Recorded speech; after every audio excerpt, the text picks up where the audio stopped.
Hi, ನಾನು Sudeep from tech in Kannada. ಎಲ್ಲರಿಗೂ ಇವತ್ತಿನ ಟೆಕ್ ನ್ಯೂಸ್ಗೆ ಸ್ವಾಗತ. ಇವತ್ತಿನ ಮೊದಲ ಟೆಕ್ ನ್ಯೂಸ್ ಬಂದ್ಬಿಟ್ಟು ಓಲಾ ಕಡೆಯಿಂದ. ಓಲಾದವರು ಅವರ ಎಲೆಕ್ಟ್ರಿಕ್ ಕಾರನ್ನು 2024ನೇ ಇಸ್ವಿಯಷ್ಟರಲ್ಲಿ ಲಾಂಚ್ ಮಾಡ್ತಾರೆ ಅಂತ ಆಯ್ತಾ. ಇಂಟರ್ನಲ್ ಇನ್ಫಾರ್ಮೇಷನ್ಗಳ ಪ್ರಕಾರ ಅವರು ಲಾಂಚ್ ಮಾಡುವಂಥ ಎಲೆಕ್ಟ್ರಿಕ್ ಕಾರ್ನ ಬೆಲೆ ಸುಮಾರು 40 ಲಕ್ಷದಿಂದ 50 ಲಕ್ಷ ರೂಪಾಯಿ ತನಕ ಇರುತ್ತಂತೆ. 40ರಿಂದ 50 ಲಕ್ಷ ಅಂತ ಅಂದರೆ ಯೋಚನೆ ಮಾಡ್ಕೊಳ್ಳಿ. ಅವ್ರೇನು ಟೆಸ್ಲಾ ಅನ್ಕೊಂಡಿದ್ರೆ, ಟೆಸ್ಲಾ ಕಾರ್ಗಳು, ಟೆಸ್ಲಾ ಕಂಪ್ನಿ ಅಂತ ಅನ್ಕೊಂಡಿದ್ರೆ ಏನೋ ಅಂತ ಗೊತ್ತಿಲ್ಲ. ಓಲಾದವರು 40ರಿಂದ 50 ಲಕ್ಷ ರೂಪಾಯಿ ಎಲೆಕ್ಟ್ರಿಕ್ ಕಾರ್ ಅಂತ ಅಂದರೆ ನಮ್ಮ ಭಾರತದ ಮಾರ್ಕೆಟಿಗೆ ಸರ್ವೈವ್ ಆಗುವಂಥದ್ದು ತುಂಬ ಕಷ್ಟ. ಎಷ್ಟು ಜನ ತೊಗೊಳಕ್ಕೆ ಆಗುತ್ತೆ ಯೋಚನೆ ಮಾಡಿ. ಎಷ್ಟು ಜನ ಕೆಪಾಸಿಟಿ ಇರುತ್ತೆ ಅಷ್ಟು ದುಡ್ಡನ್ನು ಕೊಟ್ಟು ಪರ್ಚೇಸ್ ಮಾಡೋದಕ್ಕೆ ಅಂತ ಯೋಚನೆ ಮಾಡ್ಕೊಳ್ಳಿ. 40ರಿಂದ 50 ಲಕ್ಷ ಅಂತ ಅಂದರೆ ಯಪ್ಪ, ಅಷ್ಟು ತುಂಬ ಓವರ್ ಬಡ್ಜೆಟ್ ಆಯಿತು ಆಯಿತಾ. ನಮ್ಮ ಇಂಡಿಯನ್ ಮಾರ್ಕೆಟಿಗೆ 8 ಲಕ್ಷ ಮ್ಯಾಕ್ಸಿಮಮ್ ಅಂದರೆ 8 ಲಕ್ಷ ಆಯಿತಾ. ಅದೂ ಸ್ವಲ್ಪ ಜಾಸ್ತಿ ನಮ್ಮಲ್ಲಿ ಮೋಸ್ಟ್ ಆಫ್ ದ ಜನಕ್ಕೆ ಆಯಿತಾ. ಒಂದು 5-6 ಲಕ್ಷ ಒಂದು ಎಲೆಕ್ಟ್ರಿಕ್ ಕಾರ್ ಲಾಂಚ್ ಮಾಡಿಬಿಟ್ರೆ ನೋಡಿ, ಬೆಂಕಿ ಗುರು ಅಂತ ಹೇಳ್ಬೋದಾಗಿತ್ತು. 40ರಿಂದ 50 ಲಕ್ಷ ಅಂತಂದರೆ ಟೆಸ್ಲಾ ಲೆವೆಲಿಗೆ ಆಯಿತು ಕಾರದು. ಟೆಸ್ಲಾ ಲೆವೆಲ್ಗೆ ಟೆಸ್ಲಾ ಕಾರ್ಗಳು ಅಮೆರಿಕಾದಲ್ಲಿ ಬೇಸ್ ವೇರಿಯಂಟ್ ಎಲ್ಲ 35 ಲಕ್ಷ 40 ಲಕ್ಷಕ್ಕೆ ಸಿಗ್ತವೆ. 35-40 ಲಕ್ಷಕ್ಕೆ. ಅದಕ್ಕಿಂತ ಜಾಸ್ತಿ 40ರಿಂದ 50 ಲಕ್ಷ ಅಂತ ಒಂದು ಓಲಾ ಎಲೆಕ್ಟ್ರಿಕ್ ಕಾರು ಅಂತ ಅಂದರೆ ಕಾದ್ ನೋಡೋಣ ಎಷ್ಟಕ್ಕೆ ಲಾಂಚ್ ಮಾಡ್ತಾರೆ ನೋಡೋಣ. ಇನ್ನು ಮುಂದಿನ ಟೆಕ್ ನ್ಯೂಸ್ ಬಂದ್ಬಿಟ್ಟು ರಿಲಯನ್ಸ್ ಜಿಯೋ ಕಡೆಯಿಂದ. ರಿಲಯನ್ಸ್ ಅವ್ರದ್ದು ಆನ್ಯುವಲ್ ಜನರಲ್ ಮೀಟಿಂಗ್ 2022 ಇದೇ ತಿಂಗಳು 29ನೇ ತಾರೀಕು ಆಗ್ತಾ ಇರುವಂಥದ್ದು ಆಯಿತಾ. ಸೊ ಈ ಕಾರಣದಿಂದ ಆ ದಿನ ಮೋಸ್ಟ್ಲಿ ರಿಲಯನ್ಸ್ ಜಿಯೋ 5Gಯನ್ನು ಲಾಂಚ್ ಮಾಡುವ ಸಾಧ್ಯತೆ ಇರುವಂಥದ್ದು, ಅನೌನ್ಸ್ ಮಾಡೋ ಸಾಧ್ಯತೆ ಇರುತ್ತೆ. ಮೋಸ್ಟ್ಲಿ ಪ್ರೈಸನ್ನು ಕೂಡ ರಿವೀಲ್ ಮಾಡ್ಬೋದು. ಮತ್ತು JioPhone 5Gಯನ್ನು ಕೂಡ ಅದೇ ದಿನ ಲಾಂಚ್ ಮಾಡುವ ಸಾಧ್ಯತೆ ಇದೆ. ಕನ್ಫರ್ಮ್ ಇಲ್ಲ, ಒಟ್ಟಿಗೆ ಮೋಸ್ಟ್ಲಿ ಆಗಸ್ಟ್ 29ಕ್ಕೆ ಅನೌನ್ಸ್ ಮಾಡುವ ಸಾಧ್ಯತೆ ಇದೆ. ಮಾಡಿದ್ರೂ ಮಾಡ್ಬೋದು, ಮಾಡದೇನೆ ಇರಬಹುದು. ಇನ್ನು ಮುಂದಿನ ಟೆಕ್ ನ್ಯೂಸ್ ಬಂದ್ಬಿಟ್ಟು ನಮ್ಮ ದೇಶದ ಮೊಟ್ಟ ಮೊದಲ ಹೈಡ್ರೋಜನ್ ಫ್ಯೂಯಲ್ ಪವರ್ಡ್ ಬಸ್ಸನ್ನು ಪುಣೆಯಲ್ಲಿ ಅನ್ವೀಲ್ ಮಾಡಿರುವಂಥದ್ದು ಆಯಿತಾ. ಸೊ ಇದರ ಅಡ್ವಾಂಟೇಜ್ ಏನಪ್ಪ ಅಂತ ಅಂದರೆ, ನೀವು ಎಲೆಕ್ಟ್ರಿಕ್ ವೆಹಿಕಲ್ ರೀತಿ ತುಂಬ ಜಾಸ್ತಿ ಹೊತ್ತು ಚಾರ್ಜ್ ಮಾಡೋ ಅವಶ್ಯಕತೆ ಇಲ್ಲ ಹೈಡ್ರೋಜನ್ ಪವರ್ಡ್ಗೆ. ಮತ್ತು ಇದು ಪೆಟ್ರೋಲ್ ಡೀಸೆಲ್ ರೀತಿ ಜಾಸ್ತಿ ಈ ಒಂದು ಹೊಗೆನ ಎಮಿಟ್ ಕೂಡ ಮಾಡೋದಿಲ್ಲ ಆಯಿತಾ. ಸೊ ಇದು ಜಸ್ಟ್ ವಾಟರ್ ಹೊರಗಡೆ ಹಾಕುತ್ತೆ. ಈ ಹೈಡ್ರೋಜನ್ ಹೊಗೆ ಬಿಡಲ್ಲ, ನೀರನ್ನು ಹೊರಗಡೆ ಹಾಕುತ್ತೆ. ಸೊ ಕ್ರೇಜಿ ವಿಷಯ ಅಂತ ಹೇಳೋಕೆ ಇಷ್ಟಪಡ್ತೀನಿ. ಈ ಒಂದು ಬಸ್ಸನ್ನು ಫಸ್ಟ್ ಟೈಮ್ ನಮ್ಮ ದೇಶದಲ್ಲಿ ಪುಣೆಯಲ್ಲಿ ಅನ್ವೀಲ್ ಮಾಡಿರುವಂಥದ್ದು. ಐ ಹೋಪ್ ಈ ಒಂದು ಹೈಡ್ರೋಜನ್ ಪವರ್ಡ್ ಕಾರ್ಗಳು, ಬೈಕ್ಗಳೆಲ್ಲ ಫ್ಯೂಚರಲ್ಲಿ ಬರುತ್ತೆ ಅಂತ. ಇದು ಬಂತು ಅಂದರೆ ನೋಡಿ, ಇದೊಂದು ರೀತಿ ನಂಗೆ ಅನಿಸ್ದಂಗೆ ಪೆಟ್ರೋಲ್ ಡೀಸೆಲ್ಗೆ ತುಂಬ ಬೇಗ ಆಲ್ಟರ್ನೇಟಿವ್ ಆಗ್ಬೋದು. ಇದು ಏನೋ ಹೈಡ್ರೋಜನ್ ಪವರ್ಡ್ ವೆಹಿಕಲ್ಗಳು. ಎಲೆಕ್ಟ್ರಿಕ್ ಸ್ವಲ್ಪ ಕಷ್ಟ ಏನಕ್ಕೆ ಅಂತ ಅಂದರೆ ಫಾಸ್ಟ್ ಚಾರ್ಜ್ ಆಗೋಕ್ಕಾಗಲ್ಲ. ಸದ್ಯಕ್ಕಂತೂ ಫಾಸ್ಟ್ ಚಾರ್ಜಿಂಗ್ ಅವೈಲೇಬಲ್ ಇಲ್ಲ ಇಂಡಿಯಾದಲ್ಲಿ. ಬೇರೆ ದೇಶಗಳಲ್ಲಿ ಅವೈಲೇಬಲ್ ಇದೆ. 45 ನಿಮಿಷಕ್ಕೆ ಫುಲ್ ಚಾರ್ಜ್ ಆಗಿಬಿಡುತ್ತೆ ಕಾರೇನೆ. ಸೊ ಆ ರೀತಿ ನಮ್ಮ ದೇಶದಲ್ಲಿ ಇನ್ನೂ ಇಲ್ಲ. ಫ್ಯೂಚರ್ನಲ್ಲಿ ಬರುತ್ತೆ, ಬಟ್ ಇನ್ಸ್ಟ್ಯಾಂಟಾಗಿ ಆಲ್ಟರ್ನೇಟಿವ್ ಆಗುವಂಥದ್ದು. ಇನ್ಸ್ಟ್ಯಾಂಟಾಗಿ ನಾವು ಸ್ವಿಚ್ ಮಾಡೋದಾದರೆ ಒಂದು ಹೈಡ್ರೋಜನ್ ಪವರ್ಡ್ ಇದಕ್ಕೆ ಸ್ವಿಚ್ ಮಾಡ್ಬೋದು. ನೋಡೋಣ ಏನಾಗುತ್ತೆ ಫ್ಯೂಚರ್, ಎಲೆಕ್ಟ್ರಿಕ್ಕಾ ಹೈಡ್ರೋಜನ್ ಪವರ್ಡ್ ವೆಹಿಕಲ್ ಅಂತ. ಇನ್ನು ಮುಂದಿನ ಟೆಕ್ ನ್ಯೂಸ್ ಬಂದ್ಬಿಟ್ಟು ನಮ್ಮ ದೇಶದಲ್ಲಿ ಏನು ಅಸೆಂಬಲ್ ಆಗ್ತದೆ, ಮ್ಯಾನುಫ್ಯಾಕ್ಚರ್ ಅಲ್ಲ, ಅಸೆಂಬಲ್ ಆಗ್ತದವಲ್ವ ಸ್ಮಾರ್ಟ್ಫೋನ್ಗಳು, ಅದರ ಬೆಲೆ ಸ್ವಲ್ಪ ಜಾಸ್ತಿ ಆಗುವ ಸಾಧ್ಯತೆ ಇದೆ. ಏನಕ್ಕೆ ಅಂತ ಅಂದರೆ, ಈ ಒಂದು ಡಿಸ್ಪ್ಲೇನ ಏನು ಇಂಪೋರ್ಟ್ ಮಾಡ್ಕೋತೀವಿ ಬೇರೆ ದೇಶದಿಂದ, ಚೈನಾ, ತೈವಾನ್, ಅಲ್ಲಿಂದ ಏನು ಡಿಸ್ಪ್ಲೇ ಇಂಪೋರ್ಟ್ ಮಾಡ್ಕೋತೀವಲ್ವ, ಅದಕ್ಕೆ ಕಸ್ಟಮ್ ಡ್ಯೂಟಿಯನ್ನು ನಮ್ಮ ಭಾರತ ದೇಶ ಜಾಸ್ತಿ ಮಾಡಿರುವಂಥದ್ದು. ಈ ಕಾರಣಕ್ಕೆ ನಮ್ಮ ದೇಶದಲ್ಲಿ ಅಸೆಂಬಲ್ ಆಗುವಂಥದ್ದು ಕಾಸ್ಟ್, ಡಿಸ್ಪ್ಲೇ ಕಾಸ್ಟ್ ಸ್ವಲ್ಪ ಜಾಸ್ತಿ ಆಗುತ್ತೆ. ಸೊ ಒಂದು ಬೇಜಾರಾಗುವಂಥ ವಿಷಯ. ನಮ್ಮ ದೇಶದಲ್ಲಿ ಯಾರೂ ಕೂಡ OEMಗಳಿಲ್ಲ ಆಯಿತಾ. ನಮ್ಮದು ಓನ್ ಕೋರ್ OEMಗಳು ಯಾರೂ ಇಲ್ಲ.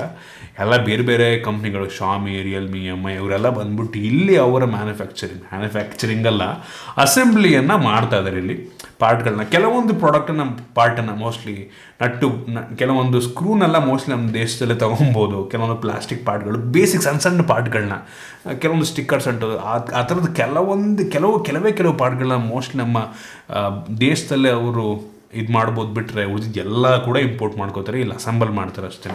ಎಲ್ಲ ಕಂಪ್ನಿಗಳು ಅಷ್ಟೇ ಮಾಡೋದು. ಸೊ ಇದೀಗ ಒಂದು ಡಿಸ್ಪ್ಲೇ ಕಾಸ್ಟ್ ಜಾಸ್ತಿ ಆಗಿದೆ. ಮೋಸ್ಟ್ಲಿ ಓವರಾಲ್ ಫೋನ್ನ ಬೆಲೆ ಕೂಡ ನಮ್ಮ ದೇಶದಲ್ಲಿ ಜಾಸ್ತಿ ಆಗುವ ಸಾಧ್ಯತೆ ಇರುವಂಥದ್ದು. ಇನ್ನು ಮುಂದಿನ ಟೆಕ್ ನ್ಯೂಸ್ ಬಂದ್ಬಿಟ್ಟು ಬ್ಲಿಂಕಿಟ್. ಝೊಮ್ಯಾಟೋದವ್ರಿಗೆ ಒಂದು ಬ್ಲಿಂಕಿಟನ್ನು ಅಕ್ವೈರ್ ಮಾಡ್ಕೋತಾರೆ. ಸೊ ಬ್ಲಿಂಕಿಟ್ ಒಂದು ಇನ್ಸ್ಟ್ಯಾಂಟ್ ಡೆಲಿವರಿ, ಒಂದು 10-15 ನಿಮಿಷದಲ್ಲಿ ಡೆಲಿವರಿ ಮಾಡುವಂಥ ಒಂದು ಪ್ಲ್ಯಾಟ್ಫಾರ್ಮ್ ಇದು. ಸೊ ಇದೇನಪ್ಪ ಅಂತ ಅಂದರೆ, ಇವರು ಇದೀಗ ಪ್ರಿಂಟೌಟನ್ನು ಕೇವಲ 15 ನಿಮಿಷ ಪ್ರಿಂಟೌಟನ್ನು ನಿಮಗೆ ಕಳಿಸ್ತಾರಂತೆ ಮನೆಗೆ. ನೀವೇನಾದರೂ ಏನಾದ್ರು ಪ್ರಿಂಟೌಟ್ ತೊಗೋಬೇಕು ಅಂದರೆ ಒಂದು ಅಪ್ಲಿಕೇಶನಲ್ಲಿ ನಿಮ್ದು ಏನು ಪ್ರಿಂಟೌಟ್ ಬೇಕು ಅದನ್ನು ಅವರಿಗೆ ಸೆಂಡ್ ಮಾಡಿದ್ರಿ ಅಂತ ಅಂದರೆ 15 ನಿಮಿಷದಲ್ಲಿ ನಿಮ್ಮ ಮನೆಗೆ ಪ್ರಿಂಟೌಟನ್ನು ತಂದು ಕೊಡ್ತಾರಂತೆ. ಅದಕ್ಕೆ ಒಂದು ಬ್ಲ್ಯಾಕ್ ಆ್ಯಂಡ್ ವೈಟ್ ಶೀಟಿಗೆ 9 ರೂಪಾಯಿ ಅಂತೆ. ಒಂದೇ ಒಂದು ಪ್ರಿಂಟೌಟಿಗೆ 9 ರೂಪಾಯಿ ಅಂತೆ ಕಾಪಿಗೆ. ಮತ್ತು ಇನ್ ಕೇಸ್ ಕಲರ್ ಜೆರಾಕ್ಸ್ ಮಾಡಿಸ್ತಾ ಇದ್ದೀರಾ ಅಂದರೆ ಕಲರ್ ಪ್ರಿಂಟ್ ಬೇಕು ಅಂತಂದರೆ 19 ರೂಪಾಯಿ ಅಂತೆ, ಆಯಿತಾ. ಜೊತೆಗೆ ಅದನ್ನು ಬಿಟ್ಟು 9-19 ಅದನ್ನು ಬಿಟ್ಟು ಅದ್ರ ಜೊತೆಗೆ ನೀವು ಒಂದು ಶೀಟ್ ಬರೀ ಒಂದೇ ಒಂದು ಶೀಟ್ ಮಾಡಿದ್ರೆ ವೇಸ್ಟು ಆಯಿತು. ಏನಕ್ಕೆ ಅಂದರೆ ನೀವು ಒಂದು ಶೀಟ್ ಮಾಡಿದ್ರು ಅಷ್ಟೇ, 100 ಶೀಟ್ ಮಾಡಿದ್ರು ಅಷ್ಟೇ, ಅದ್ರ ಜೊತೆಗೆ 25 ರೂಪಾಯಿ ಆ ಡೆಲಿವರಿ ಚಾರ್ಜ್ನ ಕೂಡ, ಎಕ್ಸ್ಟ್ರಾ ಚಾರ್ಜ್ನ ಕೂಡ ಪೇ ಮಾಡ್ತಾ ಇದ್ದಾರೆ ಅವ್ರು, ಆಯಿತಾ. ಸೊ ಯೋಚನೆ ಮಾಡ್ಕೊಳ್ಳಿ, ಯಾವ ನನ್ನ ಮಗ 9 ರೂಪಾಯಿ ಒಂದು ಶೀಟಿಗೆ 9 ರೂಪಾಯಿ ಮತ್ತು 25 ರೂಪಾಯಿ ಅಂದರೆ ಅದರ 34 ರೂಪಾಯಿ ಯಾರು ಕೊಡ್ತಾರೆ ಒಂದು ಶೀಟ್ ಪ್ರಿಂಟೌಟ್ಗೆ. ಹೊರಗಡೆ ಹೋದರೆ ಜೆರಾಕ್ಸ್ ಅಥವಾ ಪ್ರಿಂಟೌಟ್ ಶಾಪಲ್ಲಿ 1 ರೂಪಾಯಿ 2 ರೂಪಾಯಿಗೆಲ್ಲ ಪ್ರಿಂಟೌಟ್ ಕೊಡ್ತಾರೆ. 9 ರೂಪಾಯಿ ಹಾಕಿ ಕೊಡ್ಬೇಕು. ಕಲರ್ ಪ್ರಿಂಟು 19 ರೂಪಾಯಿ ಅಂತ 5 ರೂಪಾಯಿಗೆ ಹೊರಗಡೆ ಕಲರ್ ಪ್ರಿಂಟ್ ತಂದು ಕೊಡ್ತಾರೆ. ಎಷ್ಟು ಜನ ಇದನ್ನು ಟ್ವಿಟರ್ನಲ್ಲೆಲ್ಲ ಕಾಮೆಂಟ್ ಮಾಡ್ತಿದ್ರು, ಇದ್ರ ಬದಲು ಆರಾಮಾಗಿ ನಾನೇ ಸ್ವಂತ ಪ್ರಿಂಟರ್ ತೊಗೊಂಡ್ಬಿಡ್ತೀನಿ ಅಂತ. ಹಿಂಗೆ ಆಗೋದು, ಆಯಿತಾ. ಅಥವಾ ಲೋಕಲ್ ಜೆರಾಕ್ಸ್ ಶಾಪ್ಗೋ ಪ್ರಿಂಟೌಟ್ ಶಾಪ್ಗೋ ಹೋದರೆ 1 ರೂಪಾಯಿ ಪ್ರಿಂಟೌಟ್ ಕೊಡ್ತಾರೆ ನಮಗೆ. ಸೊ ಇವ್ರಿಗೆ 9 ರೂಪಾಯಿ ಕೊಡಬೇಕಂತೆ. ಸೊ ಲಾಂಗ್ ಟರ್ಮಲ್ಲಿ ಸುಮ್ಮನೆ ಡಮ್ಮಿ ವರ್ಕ್ ಆಗಲ್ಲ. ನಾವು ಇಂಡಿಯನ್ಸು ಮನಿ ಓರಿಯೆಂಟೆಡ್, ನಾವು ದುಡ್ಡನ್ನು ಸೇವ್ ಮಾಡೋಕೆ ನೋಡ್ತೀವಿ, ಖರ್ಚು ಮಾಡೋಕೆ ನೋಡಲ್ಲ, ಆಯಿತಾ. ಆ ಥರ ಪ್ಲೇಸಲ್ಲಿ ಇದೆಲ್ಲ ವರ್ಕ್ ಆಗಲ್ಲ ನಂಗೆ ಅನಿಸ್ತಂಗೆ. ಇನ್ನು ಮುಂದಿನ ಟೆಕ್ನಿಕ್ಸ್ ಬಂದ್ಬಿಟ್ಟು ಟೆಸ್ಲಾ ಕಾರ್ಗಳಲ್ಲಿ ಕೀ ಇರಲ್ಲ, ಆಯಿತಾ. ಒಂದು ರೀತಿ ಕಾರ್ಡ್ ಥರ ಇರುತ್ತೆ, ಕಾರ್ಡನ್ನು ಹಿಂಗಿಟ್ರೆ ಡೋರ್ ಓಪನ್ ಆಗೋ ರೀತಿ. ಸೊ ಅಮೆರಿಕದಲ್ಲಿ ಒಬ್ಬ ವ್ಯಕ್ತಿ ಏನು ಮಾಡಿದ್ದೀನಿ ಅಂತ ಅಂದರೆ ಒಂದು ಸೆನ್ಸಾರ್ ನಮ್ಮನ್ನ ಕೈಗೆ, ಅವನ ದೇಹದ ಒಳಗೆ ಕೈಗೆ ಒಳಗಡೆ ಇಂಪ್ಲಾಂಟ್ ಮಾಡ್ಕೊಂಡ್ಬಿಟ್ಟಿದ್ದಾನೆ, ಆಯಿತಾ. ತೋರಿಸ್ತಾ ಇದ್ದೀನಿ ನಿಮಗೆ, ಕೈ ಒಳಗೆ ಹಾಕ್ಸ್ಕೊಂಡಿದ್ದಾನೆ. ಜಸ್ಟ್ ಈಗ ಹೋಗ್ಬಿಟ್ಟು ಕಾರ್ ಹತ್ರ ಹಿಂಗೆ ಟ್ಯಾಪ್ ಮಾಡಿದ್ರೆ ಸಾಕು, ಅವ್ನ ಕೈಯನ್ನು ಆಟೋಮೆಟಿಕ್ ಓಪನ್ ಆಗೋ ಥರ ಮಾಡ್ಕೊಂಡಿದ್ದೀನಿ, ಆಯಿತಾ. ಎಂತೆಂಥ ಜನ ಇರ್ತಾರೆ ಯೋಚನೆ ಮಾಡ್ಕೊಳ್ಳಿ. ಫ್ಯೂಚರ್ನಲ್ಲಿ ಇದನ್ನು ನಾರ್ಮಲ್ ಆಗ್ಬೋದು. ಒಂದು ಚಿಪ್ಪನ್ನು ಇನ್ಸ್ಟಾಲ್ ಮಾಡ್ಕೋತಾನೆ ಕೈಗೆ, ಜಸ್ಟ್ ಹಿಂಗೆ ಪಟ್ಟ ಅಂತ ಇದು ಮಾಡಿದ್ರೆ ಆಗೋಗ್ಬಿಡುತ್ತೆ. ನೆಕ್ಸ್ಟು ನಾರ್ಮಲ್ ಆಗೋಗ್ಬೋದು ಇದು ನಂಗೆ ಅನ್ನಿಸ್ತಂಗೆ. ನಮ್ಮ ಐಡಿಯನ್ನು, ನಮ್ಮದು ಏನು ಆಧಾರ್ ಅಂತೀವಿ, ಆ ಚಿಪ್ಪನ್ನು ನಮ್ಮ ಇದರಲ್ಲಿ ಹಾಕ್ಬೋದು ಅಂತ ಅನ್ಕೋತೀನಿ. ನೆಕ್ಸ್ಟು ನಾವೆಲ್ಲಾದರೂ ಮೆಟ್ರೋ ಹೋಗ್ಬೇಕಾದ್ರೆ ನಾವು ದುಡ್ಡನ್ನು, ಕಾರ್ಡ್ ಇರುತ್ತೆ, ಮೆಟ್ರೋ ಕಾರ್ಡ್ ಇರುತ್ತೆ, ಅದರ ಅವಶ್ಯಕತೆ ಇಲ್ಲ. ನಮ್ಮ ಕೈಯಿಂದ ಸುಮ್ಮನೆ ಹಿಂಗೆ ಅಂದರೆ ಸಾಕು, ನಮ್ಮ ಅಕೌಂಟಿನ ದುಡ್ಡು ಆಟೋಮೆಟಿಕ್ ಕಟ್ ಆಗೋ ರೀತಿ ಫ್ಯೂಚರ್ನಲ್ಲಿ ಬರುತ್ತೆ ಹಂಗೆ ಅನ್ನಿಸ್ತಂಗೆ.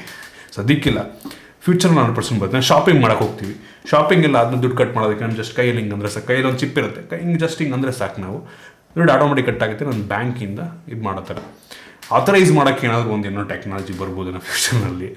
ಸೊ ನೋಡೋಣ ನೆಕ್ಸ್ಟ್ ಹಂಗೆ ಆಯಿತು ಅಂದರೆ ಯಾರು ನಾನು ಕೈ ಕಟ್ ಮಾಡ್ಕೊಂಡು ಹೋಗಿ ದುಡ್ಡೆಲ್ಲ ಇದು ಮಾಡೋ ಥರ ಆಗ್ಬಿಡುತ್ತೆ ಅಂತ ತುಂಬ ಜನ ಕಾಮೆಂಟ್ ಮಾಡ್ತಾ ಇರ್ತೀರ. ಬಟ್ ಸ್ಟಿಲ್ ಫ್ಯೂಚರ್ನಲ್ಲಿ ಅದಕ್ಕೂ ಏನಾದರೂ ಒಂದು ಮೇಜರ್ಸನ್ನು, ಇನ್ನೊಂದೇನೋ ಟೆಕ್ನಾಲಜಿಯನ್ನು ತೊಗೊಂಬರ್ತಾರೆ. ಸೊ ನೋಡೋಣ ಫ್ಯೂಚರ್ ಓಪನ್ ಆಗಿದೆ, ಎಷ್ಟು ಏನೇನು ಬರುತ್ತೋ ಗೊತ್ತಿಲ್ಲ. ಇನ್ನು ಮುಂದಿನ ಟೆಕ್ನಿಕ್ಸ್ ಅಂದ್ಬಿಟ್ಟು ನಮ್ಮ ಭಾರತ ದೇಶದಲ್ಲಿ ಪ್ರತಿದಿನ ಒಬ್ಬ ವ್ಯಕ್ತಿ ಅರ್ಧ ಗಂಟೆ ಕಾಲ ಮೀಮ್ಸನ್ನು ನೋಡ್ತಾನಂತೆ. ಎವ್ರಿ ಡೇ, ಪ್ರತಿದಿನ ಅರ್ಧ ಗಂಟೆ ನಾವು ಮೀಮ್ಸಿಗೆ ಟೈಮನ್ನು ಕೊಡ್ತಾಯಿದ್ದೀವಿ. ಸೊ ಮೀಮರ್ಸ್ಗಳಿಗೆ ಒಂದು ರೀತಿ ಖುಷಿ ವಿಷಯ.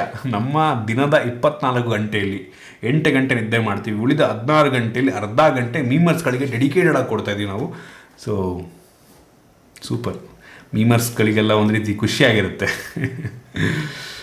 ನಮ್ಮದು ಎಂಜಿನಿಯರಿಂಗ್ ಟೈಮಲ್ಲಿ ಮೀಮ್ಸ್ಗಳು ತುಂಬ ಕಡಿಮೆ ಆಯಿತಾ. ಕೆಲವೇ ಒಂದು 2 ಪೇಜ್ ಇತ್ತು ನಂಗೆ ಅನ್ನಿಸ್ತಾಗ ಮೀಮ್ಸ್ಗಳಿಗೆ. NKM ಒಂದಿತ್ತು, ಆಮೇಲೆ ಟ್ರಾಲ್ ಹೈಕ್ಲು ಅನ್ಕೋತೀನಿ, ಎರಡೆರಡು ಪೇಜ್ಗಳಿದ್ದಿದ್ದು ಆ ಟೈಮಲ್ಲಿ. ಈಗಂತೂ ಎಷ್ಟು ಪೇಜ್ಗಳಾಗಿದೆ ಅಂತಂದರೆ ಒಳ್ಳೊಳ್ಳೆ, ಆದರೂ ಕೂಡ ಒಳ್ಳೊಳ್ಳೆ ಮೀಮ್ಸ್ಗಳು ತೊಗೊಂಬರ್ತಾರೆ. ಸೊ ಆಗಿಂದನೂ ಇದು 10 ವರ್ಷದ ಮೇಲಾಗಿದೆ ನಂಗೆ ಅನ್ನಿಸ್ತಂಗಿದ್ದು ಮೀಮ್ಸ್ಗಳು ಬರೋಕ್ಕೆ ಶುರುವಾಗಿ ಕನ್ನಡದಲ್ಲಿ ಫೇಸ್ಬುಕ್ಕಿಂದ. ಇನ್ನು ಮುಂದಿನ ಟೆಕ್ನಿಕ್ಸ್ ಬಂದ್ಬಿಟ್ಟು ನಿಮ್ಮೆಲ್ಲರಿಗೂ ಗೊತ್ತಿರ್ಬೋದು, ಇನ್ನು ಕೆಲವೇ ದಿನಗಳಲ್ಲಿ ಐಫೋನ್ 14 ಸೀರೀಸ್ ಲಾಂಚ್ ಆಗ್ತಾ ಇರುವಂಥದ್ದು. ಲಾಂಚ್ ಆಗಿ ಫಸ್ಟ್ ಒಂದು 2 ತಿಂಗಳು ಈ ಒಂದು ಚೈನಾದಲ್ಲಿ ಒಂದು ಮ್ಯಾನುಫ್ಯಾಕ್ಚರಿಂಗ್ ಆಗುತ್ತಂತೆ. ನಂತರ ಕೇವಲ 2 ತಿಂಗಳಾದ್ಮೇಲೆ ನಮ್ಮ ಭಾರತದಲ್ಲೂ ಕೂಡ ಈ ಒಂದು ಐಫೋನ್ 14 ಮ್ಯಾನುಫ್ಯಾಕ್ಚರಿಂಗ್ ಶುರು ಮಾಡ್ತಾರಂತೆ. ಇದಕ್ಕಿಂತ ಮುಂಚೆ ಒಂದು 6 ತಿಂಗಳು ಲಾಂಚ್ ಆಗಿ ಒಂದು 6 ತಿಂಗಳಿಗೆ ನಮ್ಮ ಭಾರತಕ್ಕೆ ನಿಧಾನವಾಗಿ ಒಂದು ಮ್ಯಾನುಫ್ಯಾಕ್ಚರಿಂಗ್ ಶುರು ಮಾಡ್ತಿದ್ರು ನಮ್ಮ ದೇಶದಲ್ಲಿ. ಮ್ಯಾನುಫ್ಯಾಕ್ಚರಿಂಗ್ ಅಂತಂದರೆ ಮೋಸ್ಟ್ಲಿ ಯೂಶಲಿ ಅಸೆಂಬ್ಲಿ ಮಾಡ್ತಾರೆ ಆಪಲ್ನವರು ಕೂಡ. ಇದೀಗ 2 ತಿಂಗಳಲ್ಲೇ. ರೀಸನ್ ಏನಪ್ಪ ಅಂದರೆ ನಮ್ಮ ಭಾರತ ದೇಶದಲ್ಲಿ ಒಂದು ಸೇಲ್ಸ್ ತುಂಬ ಜಾಸ್ತಿ ಆಗಿದೆ. ನಮ್ಮ ದೇಶದಲ್ಲಿ ಮ್ಯಾನುಫ್ಯಾಕ್ಚರಿಂಗ್ ಆಗಿದ್ದು ಇಲ್ಲೇ ಸೇಲ್ ಮಾಡ್ತಾರೆ ಅಷ್ಟೇ, ಬೇರೆ ಇನ್ನೇನೂ ಇಲ್ಲ, ಆಯಿತಾ. ರೀಸನ್ ತುಂಬ ಸಿಂಪಲ್.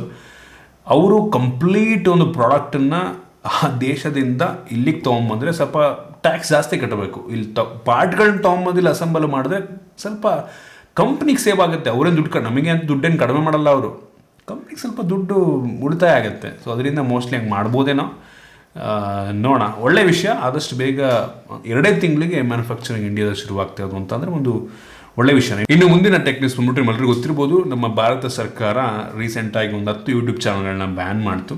ಸೊ ಇದೀಗ ಏನು ರೀಸನ್ ಅಂತ ಗೊತ್ತಿಲ್ಲ, ಕಾಂಗ್ರೆಸ್ ಪಾರ್ಟಿಯ ಯೂಟ್ಯೂಬ್ ಚಾನಲ್ ಕೂಡ ಡಿಲೀಟ್ ಆಗಿರ್ಬೋದು. ಅದು ಮೋಸ್ಟ್ಲಿ ಏನೋ ರೀಸನ್ ಇರ್ಬೋದು, ಸ್ಟ್ರೈಕಿಗೆ ಏನಾದ್ರು ಬಂತು ಅಂತ ಅನ್ಕೋತೀನಿ, ಏನೋ ಯಾವುದೋ ರೀಸನಿಗೆ, ಯಾವುದೋ ಗೊತ್ತಿಲ್ಲ, ಒಟ್ಟಿಗೆ ಏನು ರೀಸನ್ ಅಂತ ಗೊತ್ತಿಲ್ಲ. ಒಟ್ಟಿಗೆ ಅವ್ರು ರೆಸ್ಪಾಂಡ್ ಕೂಡ ಮಾಡಿದ್ದಾರೆ, ಅದನ್ನು ವರ್ಕ್ ಮಾಡ್ತಾ ಇದ್ದೀವಿ, ಏನು ಪ್ರಾಬ್ಲಮ್ ಆಗಿದೆ ಅದನ್ನು ರಿಕವರ್ ಮಾಡ್ಕೊಳ್ಳೋದಕ್ಕೆ ಅಂತ ಮೋಸ್ಟ್ಲಿ ಬರುತ್ತೆ ನಂಗೆ ಅನ್ನಿಸ್ದಂಗೆ. ಇನ್ನು ಇವತ್ತಿನ ಕೊನೆಯ ಟೆಕ್ ನ್ಯೂಸ್ ಬಂದ್ಬಿಟ್ಟು ನಿಮ್ಮಲ್ಲಿ ಗೊತ್ತಿರ್ಬೋದು, Vivo V25 Pro ಈ ಒಂದು ಫೋನ್ ಲಾಂಚ್ ಆಗಿದೆ. ಇದೀಗ ಸೇಲ್ ಇವತ್ತಿಂದ ಶುರುವಾಗಿರುವಂಥದ್ದು. ಸೊ ಆಫರ್ ಎಲ್ಲ ಇದೆ, ನೋಡಿ ಪರ್ಚೇಸ್ ಮಾಡಬೇಕು ಅನ್ನೋರು ಪರ್ಚೇಸ್ ಮಾಡಬಹುದು. ಸೊ ಇದಿಷ್ಟು ಇವತ್ತಿನ ಟೆಕ್ ನ್ಯೂಸ್. ನಿಮ್ಗೆ ಇಂಟ್ರೆಸ್ಟಿಂಗ್ ಆಗಿತ್ತು, ಕೆಲವೊಂದು ಹೊಸ ವಿಷಯ ತಿಳ್ಕೊಂಡಿದ್ದೀರಾ ಅಂತ ಅನ್ಕೋತೀನಿ. ಇಷ್ಟ ಆಗಿದ್ರೆ ದಯವಿಟ್ಟು ಲೈಕ್ ಮಾಡಿ, ಶೇರ್ ಮಾಡಿದಿರ್ತೀನಿ. ನಮ್ಮ ಬೇರೆ ಬೇರೆ ವೀಡಿಯೋಗಳು ನಮ್ಮ tech in Kannada YouTube subscribe ಮಾಡ್ಕೊಂಡಿಲ್ಲ, ಈಗಲೇ ಸಬ್ಸ್ಕ್ರೈಬ್ ಮಾಡ್ಕೊಳ್ಳಿ, ಬೆಲ್ ಐಕಾನ್ ಕೂಡ ಕ್ಲಿಕ್ ಮಾಡ್ಬೋದು. ಸಿಗೋಣ ಮೊದಲೇ.